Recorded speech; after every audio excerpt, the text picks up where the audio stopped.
So, Jeff, you've been working in the field of real world evidence for several decades now.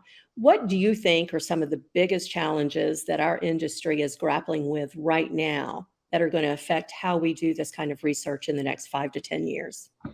It may take 5 to 10 years to answer that, Patty, but again, the field of RWE, real world evidence, has evolved tremendously over the last few years, and I think even characterizing the field as RWE is a big change.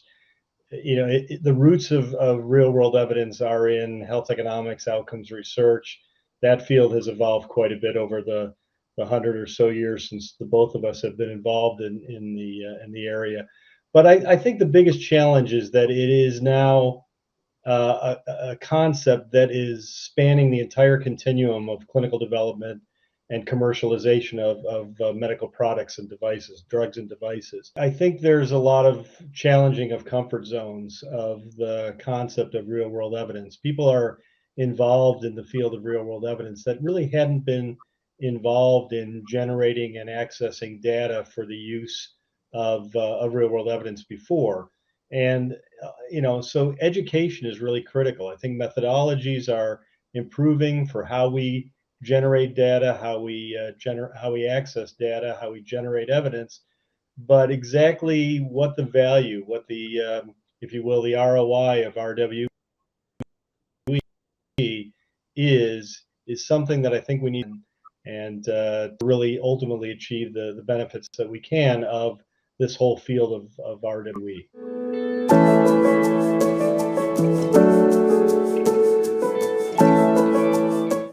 So you mentioned two important things is that there is an increasing need and also acceptance of the education around real world evidence and an expansion of it beyond where it started.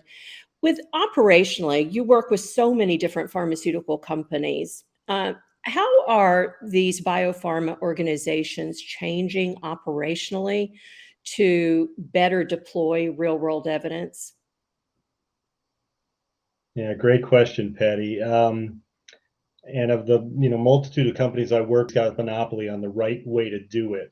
I think the commonality is that this field of to be able to really optimize real world evidence from the perspective of a pharma company or a biotech company or even a device company, we've really got to bridge important gaps. The field of health economics I've always characterized it as kind of existing on a bridge or maybe even a tightrope between the traditional land masses of clinical development and commercialization.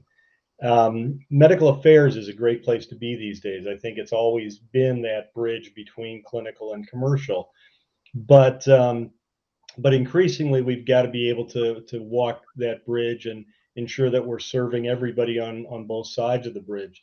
So I've been advocating a couple things: the idea of a RWE COE, a real world evidence center of excellence, whether that's part of medical affairs or a separate organization.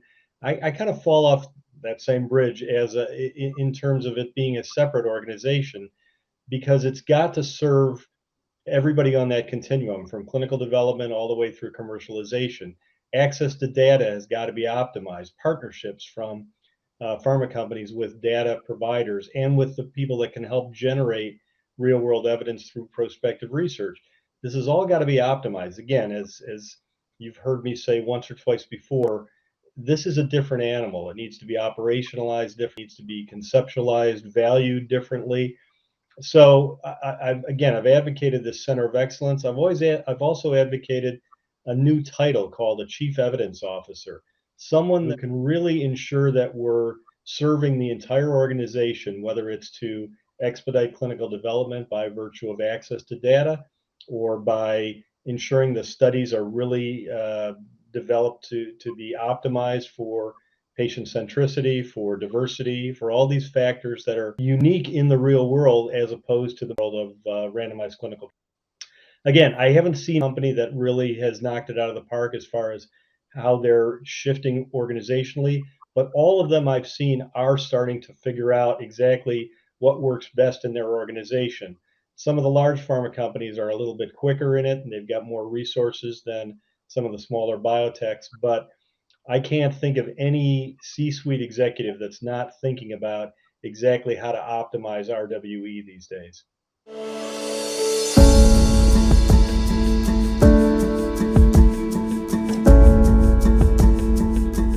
So, Jeff, if you were to advise a company on building an RWE Center of Excellence, what divisions or skill sets should be in that?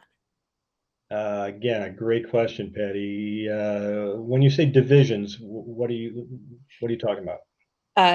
Specifically, should there be someone there focused on keeping the evidence library? Should it include the data analysts, the big data analysts, the artificial intelligence people? Yeah. Who all should be in it if you're really a forward-thinking chief executive and they give a recommendation uh, to the medical affairs division, we want an RWE Center of Excellence. How do they go about building that? Yeah. Well, I think it's got to start with an individual that is very comfortable on that full continuum, understanding clinical trials, understanding the traditional way of gathering evidence for regulatory submissions, and also very comfortable and fluid in how data can be used and how evidence can be generated for different stakeholders, whether they be in the post-approval sense for payers or reimbursement authorities, or really influencing and informing physicians and patients. This it has to start with an individual that is very fluid in again understanding all aspects of that continuum and credible at the same time to scientists and to marketers. Now that is a rare individual, but I think that individual's got to be the starting point. That person's got to, again, I was going to say this person's also got to be fairly fluent in understanding technology and data, but they may also bring on somebody that's a little bit more fluent. I think honestly, the diplomatic skills of the individual heading up the Real World Evidence Center of Excellence has got to be first and foremost. Bringing on somebody that can understand various sources of data, how we can, as you say, library certain data sources and use them in a different way. It's very much a consulting skill set, I think, to really be able to pull out the needs of clinical developers and market access people and commercial people. But again, some organizations are experimenting with this concept of a chief evidence officer as a different entity that again spans the entire continuum. So yeah, technological skill sets, understanding science, understanding strategy at the same time, consulting mindset, and diplomacy. Again, if you can find that one individual that represents all those things, I think the organization would be off to a great start.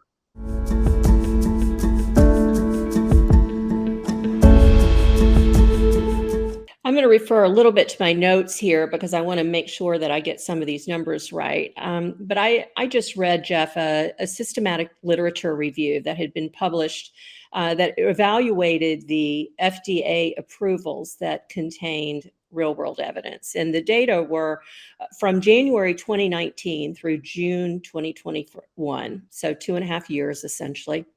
There were 116 approvals by FDA that incorporated real world evidence in any form. That was 85% of all approvals during that time frame.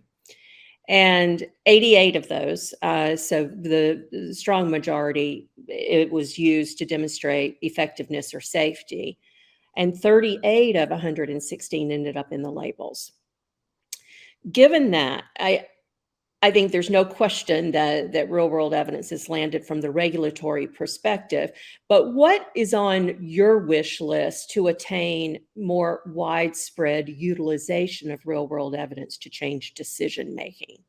Is it funding the studies, access to the data, internal operational conflicts? What are we grappling with that's going to really break this through from a customer use standpoint?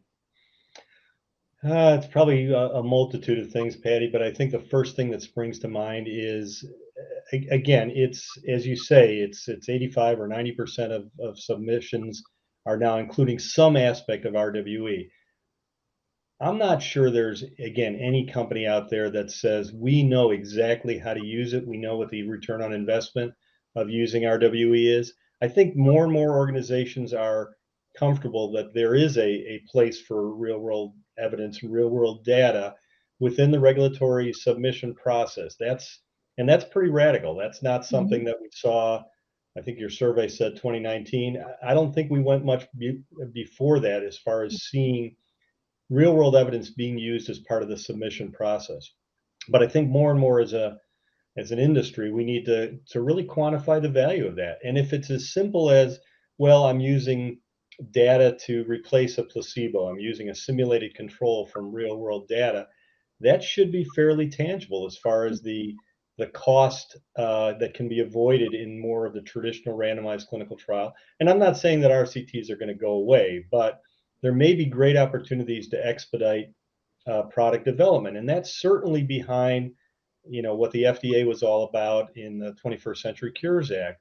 Let's try to close the gap between clinical research and clinical decision making, because clinical decision making happens in the real world. So we need better data. We're willing to really look at the provenance of data to make sure that it's up to snuff so that we can feel comfortable about using it in the regulatory process. So more expedient clinical trials, faster processes as far as getting products to approval quicker. Those are all very quantifiable. And I think once we start being very clear that there is a financial benefit. Now, the other side of that coin is that, again, I'm not sure I'm fully confident of what the FDA's motivations are, but drug pricing is a big issue. Well, maybe if we expedite clinical development, we can impact drug pricing. At the same time, again, one of the issues that I've bumped into a lot over the years is that there's an expectation that observational studies, for example, observational studies being appropriate for really being a fly on the wall and understanding what happens in the real world. We can't operationalize these studies the same way as RCTs because in many ways we're just ruining the experiment we're trying to look at. We can't over engineer these studies, otherwise we're changing the nature of the real world. So there's a everything's connected to everything else, and there's a lot of nuances along the way. But again, I think it just comes back to education and ensuring that we're being very cognizant of comfort zones and not challenging people too much. um, we're an industry that doesn't adapt to change very quickly because lives are our lives are mattering here, and so we want to make sure we're taking deliberate steps. And again, that's going to be challenging comfort zones along the way.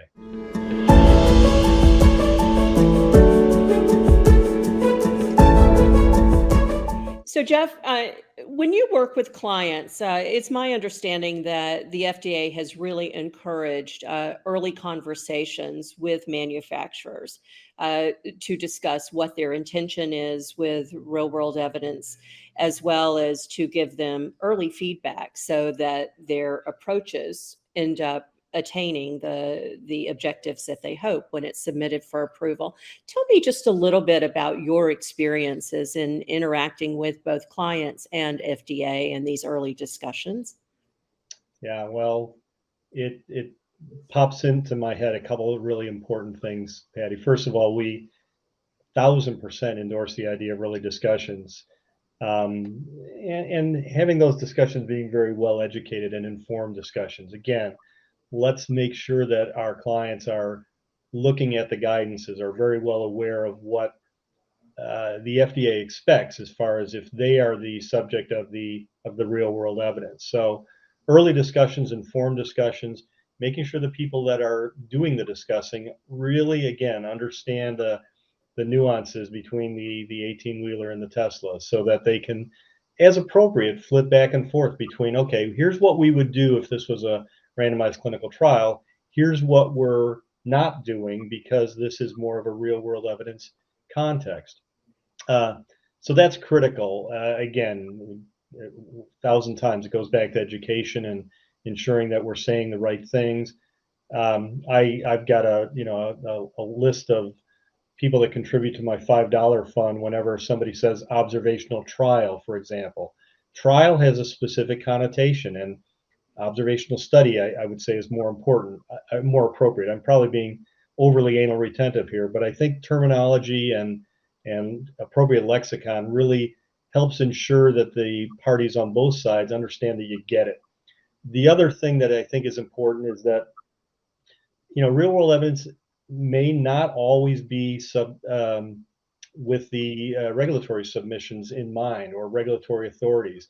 We've got to look at some of the classic uses of real world evidence in documenting clinical, economic, humanistic value for different decision makers, payers, et cetera. And let's make sure that the recipients of this information are clear on what we're trying to establish and what we're not, what the limitations of the research are. Being transparent about those limitations is critical, really, at every stage. So, yeah, I think again, it's informed discussions, early discussions, making sure that we're clear on if we're talking to the FDA or other regulatory authorities, looking at what they viewed before as legitimate, looking at guidances they put out. Um, and again, I've seen more enlightenment at the FDA. You can go back to maybe Scott Gottlieb's tenure and Amy Abernathy as a deputy commissioner. Really smart people that really have looked at things differently, recognized that we've got to close that gap between clinical research and medical decision making, and have been very progressive in their acceptance of real world data, real world evidence, with important guidances along the way.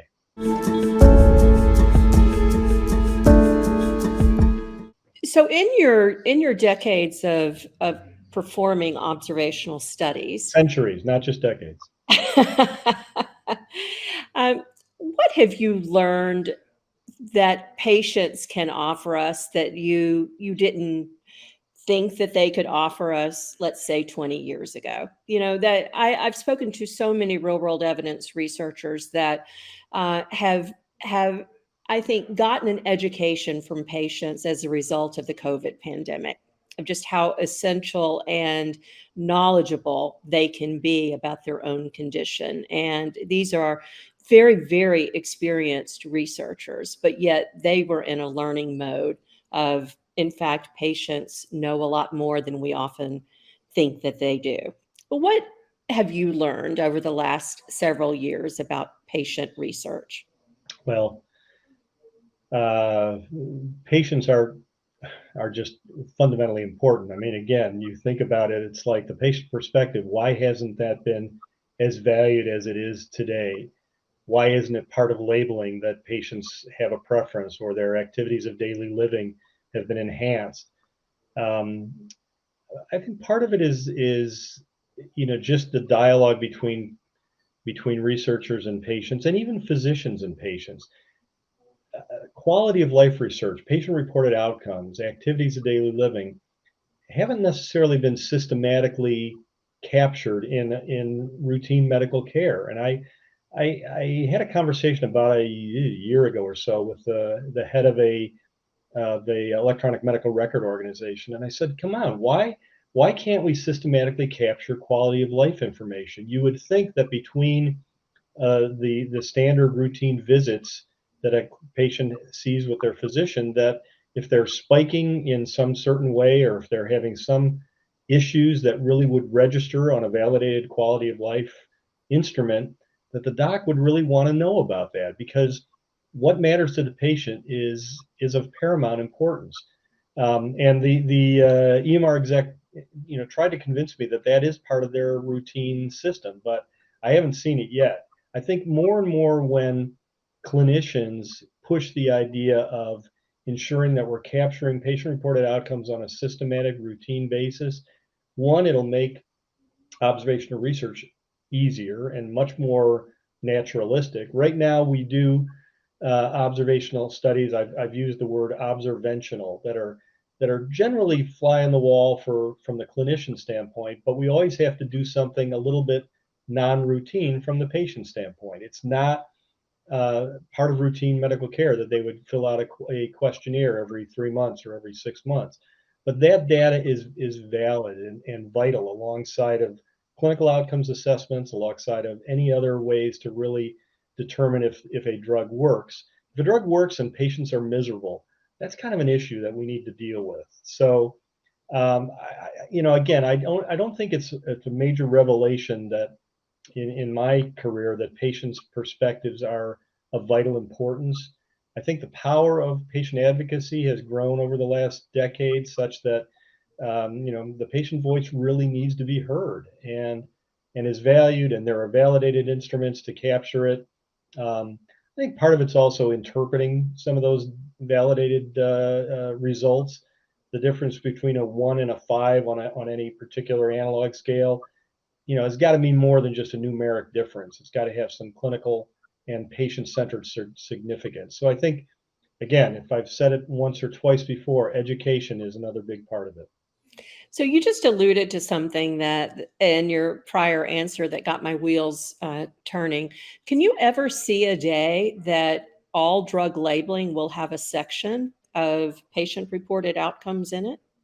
Some Yeah, sort of standardized approach it, to that? it I see no reason why it shouldn't, and I see every reason why it should. It's a vital perspective. Again, the four pillars that I typically work with: clinical effectiveness, economic effectiveness or cost effectiveness, humanistic or patient-centered outcomes, and then safety, which somewhat could be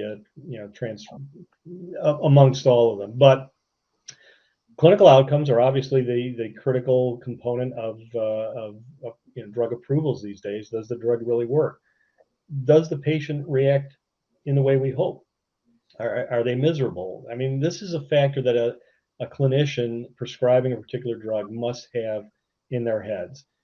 Economic effectiveness. Well, we could debate that quite a bit, but that's something that somebody is going to be very concerned about. I know there's been a lot of debates about whether cost effectiveness should be part of an FDA approval process, and I would say probably not, but it's a variable that's important to payers and to society as far as the economic value of drugs. The concept that the price tag of a drug bears no resemblance to this stuff that's underneath the surface. We need to think about these things carefully.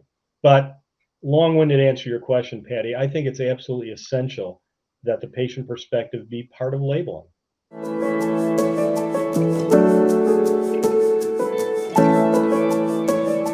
What do you wish that you had known about real-world evidence that you know now?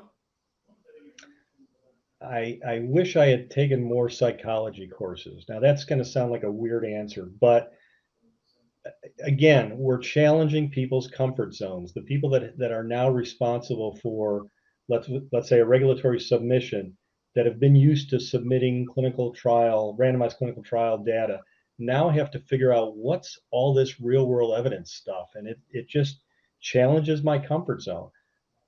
And I've always been very sensitive to it, but I've not necessarily been able to figure out ways to again, diplomatically, other than trying to be very diplomatic and consultative.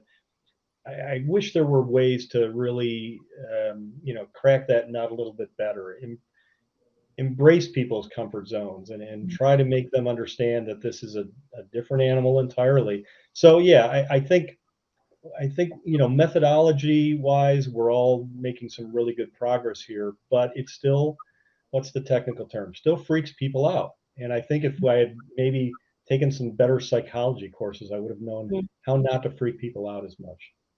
That's really actually an interesting perspective, Jeff. So much of what uh, researchers encounter now with old stakeholders or with existing stakeholders or new ones is that they're trying to present something that is a massive change in thinking. And perhaps we would be better served if we had better capabilities on implementing change management. I think that's absolutely right on target. Now, I'm a clinical outcomes researcher. I haven't taken a lot of psychology classes. Being very Midwestern in my demeanor, I can obviously see all different sides, but still understanding the perspective of people that are absolutely convinced, and they are correct, that their methods are the right methods. this is a new world, and we've really got to ensure that we're being as gentle and as adaptable as possible. But at the same time, there's got to be a lot of conviction in what we're saying, because this real world evidence stuff, to be very informal, is really important. The real world can be real messy, but the real world is real important. Again, pull out your Jeff Bingo sheet, because I used to say that it was always absolutely fascinating that the conditions under which products were approved were not the conditions under which the products were used in, and that was just blew me away for years. Well, I think we're addressing those issues now, but again, there are traditions. There is absolutely always going to be the time and the place for the randomized clinical trial, but there's a great opportunity to use real world data, real world evidence as tools in improving the process, getting drugs to market, getting drugs to the right patients quicker. So it's we just have to be as kind and gentle in our approach as we can.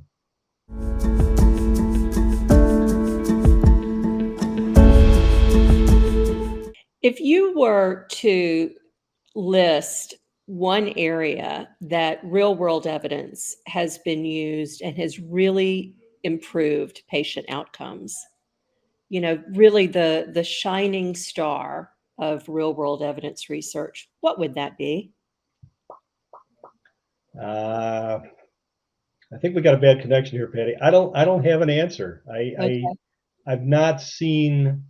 Now it's a really good question, because it's something that I haven't really done a lot of research on. But that is a great question to ask, and a great answer to be able to use in demonstrating to the general public and to all the stakeholders around that this stuff is for real.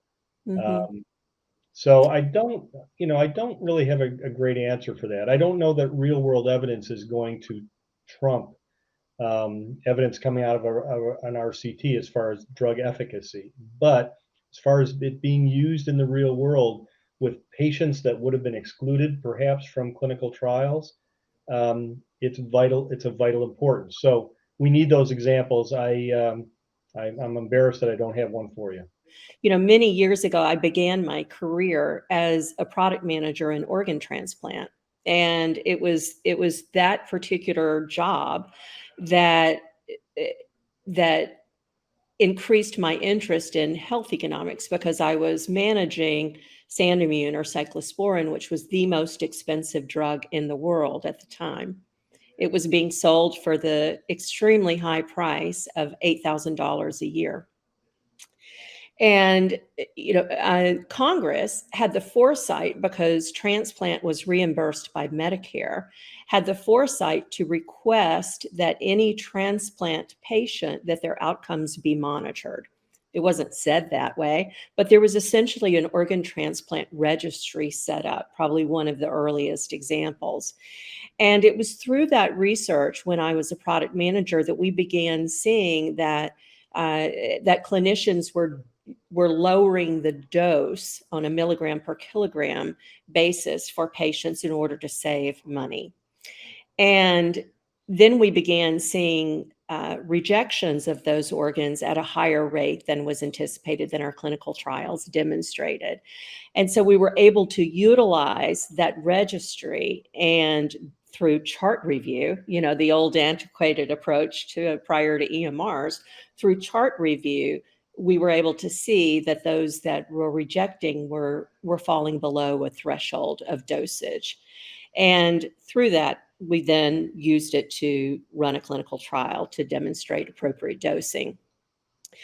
So to me, that was a really fine example of how Congress had foresight to ask for data to be collected to validate whether or not their expenditures were delivering what they had hoped. And the medical establishment was working right along with Congress and with the manufacturers to collect data to better deliver better care to patients. And that happened in 1987.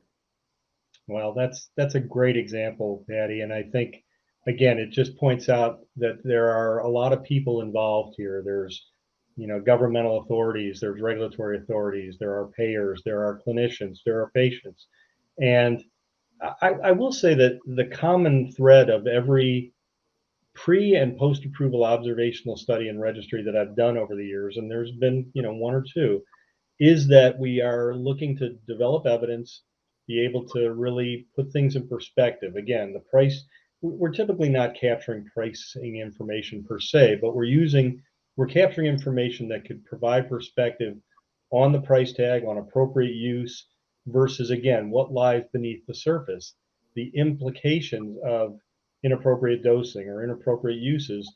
This is a great vehicle for really educating everybody along the way, those different stakeholders, as to the impact of appropriate and inappropriate use. So that's a great example. And again, that's part of every program that I've been involved with. In particular, every prospective program. Now, data is getting better and better, and the quality of data, even though we're not systematically capturing patient-reported outcomes yet. Maybe one day we will.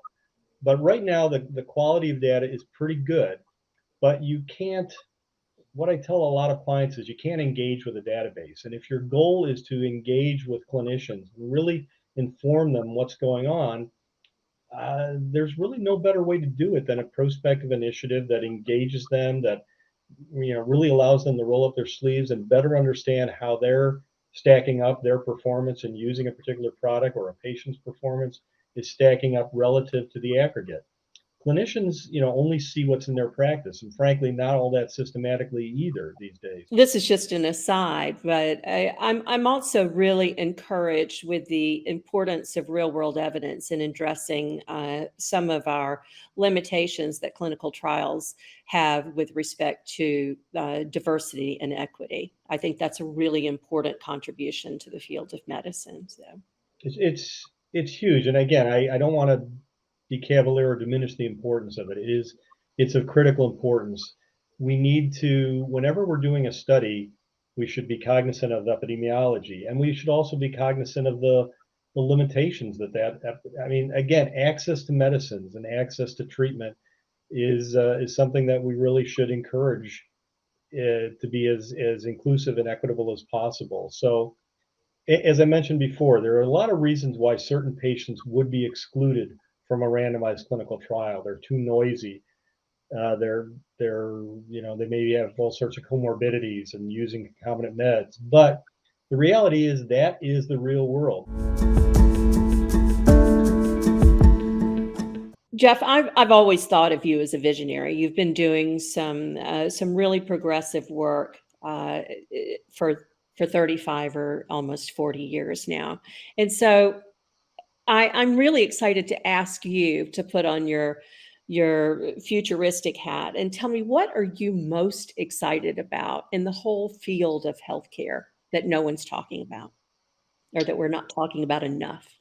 No one's talking about. Gosh, I think there's a lot of discussion about artificial intelligence, about machine learning, and that's going to challenge comfort zones as well as some of the more pedestrian uses of real world evidence. But I don't know that there's nothing that hasn't been discussed. The idea of, I think it does come down to technology. Technology is going to allow us to do things that weren't dreamed of 10 years ago and are already starting to be used, whether it's wearables or whether it's, the old Vulcan mind meld on how we're going to be able to extract patient reported perspectives directly from patients' minds. I think I've started to read my old Arthur C. Clarke science fiction books, and the idea of a brain cap was actually in a sequel to, or a sequel to 2001 Space Odyssey. I think it was in 3001.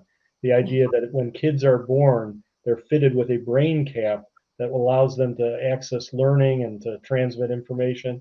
That's kind of out there. I don't think we'll see that for a while. But I think, again, using data intelligently, maybe people aren't talking about the methods as much as they should be, but still, I think we're going to see amazing developments, and I think that I'm just very encouraged by the voices from regulatory authorities, payers, reimbursement authorities. I think are a little bit behind the game as far as their understanding of how to use these data. But the quality of the data, the access to the data, I will paraphrase an old, I think President Bill Clinton once said, it's the economy, stupid. Today, it's the data, stupid. And everybody's got to think about data and how to use data effectively. And that's not being discussed as much, the methods when using the data. That's my answer. Marvelous. Well, Jeff, thank you so much. Always just wonderful to have these kinds of conversations with you. I learn something and I always enjoy it enormously.